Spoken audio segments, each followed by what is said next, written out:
My name is Janice. I was born in Saigon, Vietnam. Living in Vietnam, I went to school from the time I was 5 to the time I left Vietnam at the age of 13. In order to go to school, we had to pay, and we could choose to either have Vietnamese or Mandarin class, which is the equivalent to students in the United States having English.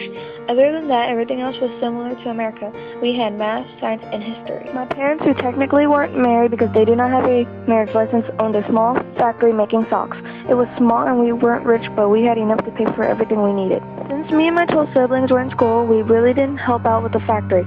We only helped when the adults needed it. In November of 1978, my biological mother, my biological sister, 3 of my half-sisters, and 2 of my half-brothers and I left Vietnam because of war, communism, and to get better educations, since education was beginning to be harder to obtain in Vietnam. The war for us.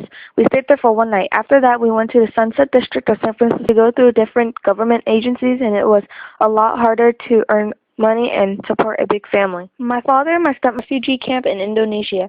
We were there for 9 months. There wasn't much to do. It was a camp, but it wasn't like there were guards everywhere. It was more like a small community with a lot of people in it. In the camps, we stayed in little sheds, and there were a few families in each one. One wooden bed was given to each family. The United Nations provided the food, but we also used our own money to buy food in the city. But you were only allowed to go out if you had money.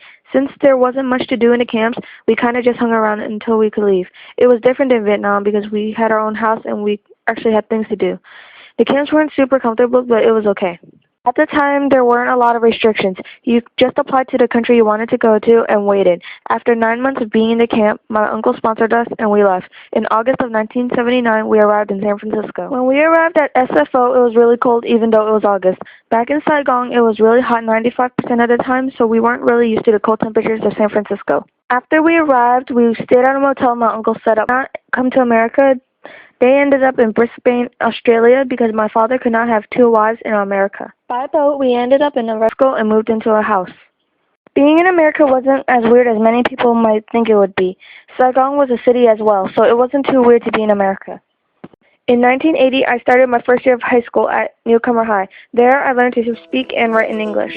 Learning English was really difficult, especially since I did not know a single word prior to coming to America. But I got through it, and after a few months, it wasn't as difficult. 1 year later, I was able to transfer to a regular high school because I knew English well enough to pass the test. After Newcomer High, I went to McAteer High School. I stayed there until I graduated high school in 1984. Later that year, I started college at San Francisco State University.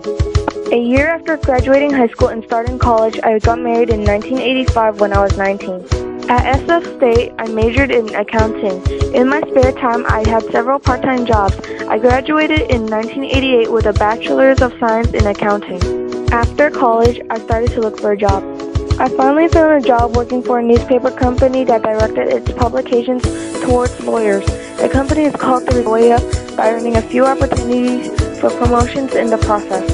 In 1993, I had my first child, a girl who we named Jessica. In 1996, we had a second child, another girl. We named her Elaine. Also in 1996, my husband and I applied for citizenship, and we went through an interview process with the government. In our interview, we were asked to confirm the information we put on our form. Then we had to answer a few U.S. history questions. After our interview, we were able to receive citizenship. As of today, I still work for the same company. My position? I am glad my family came to America. We got a fresh start and left behind all the bad things like war and communism. We had the freedom we couldn't receive in Vietnam. We were able to do a lot better than we would have if we stayed in Vietnam. But to keep our culture, we still speak Chinese and celebrate old traditions we used to celebrate back in Vietnam. My first daughter is in her 2nd year of college at UC San Diego. My second daughter is in her 3rd year of high school. My current goals are just to make sure my children get into college and have good educations and to set them up to have a successful future. I couldn't be any happier to be here. Without the journey, my life wouldn't be as great as it is now.